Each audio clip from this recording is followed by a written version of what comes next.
Sable sir या ठिकाणी त्यांचा उल्लेख बाबूरावजींनी मुद्दाम माझी माझी केला।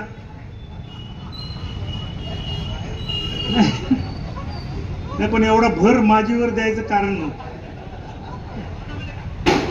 दोनदा म्हणलं आता काय राजकारणामध्ये आम्हालाही माझी करण्याचा प्रयत्न अनेकांनी केला व्यासपीठावर, पण काय जमलं नाही। अच्युतरावजी राजेश घोडे आमच्या बरोबर होते, परंतु हे सगळे मान्यवर इथं बसलेले तिघ जण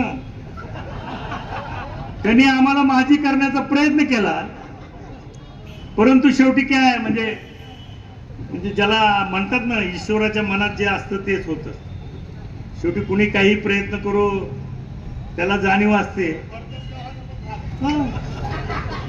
काय थोडक्यात काय 1 मताने झालं तरी आमदारच आणि 1 लाखाने झालं तरी आमदारच, त्याला काय त्याला फरक नसतो, होणं महत्वाचं आहे। या मतदारसंघातल्या जनतेनं 5व्यांदा मला आमदार होण्याचा मान दिला, हे बाबूरावजी सहजासहजी घडत नाही, हे तर मान्यच करायला पाहिजे।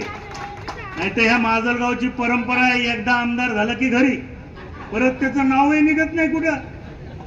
अशा अनेक आमदार आहेत अजून, परंतु मला मात्र 5व्यांदा जी काही काम करण्याची संधी मिळालेली आहे ती इथल्या जनतेने, त्या जनतेचा विश्वास माझ्यावरती आहे म्हणूनच मिळालेली आहे, दुसरं काही कारण नाही।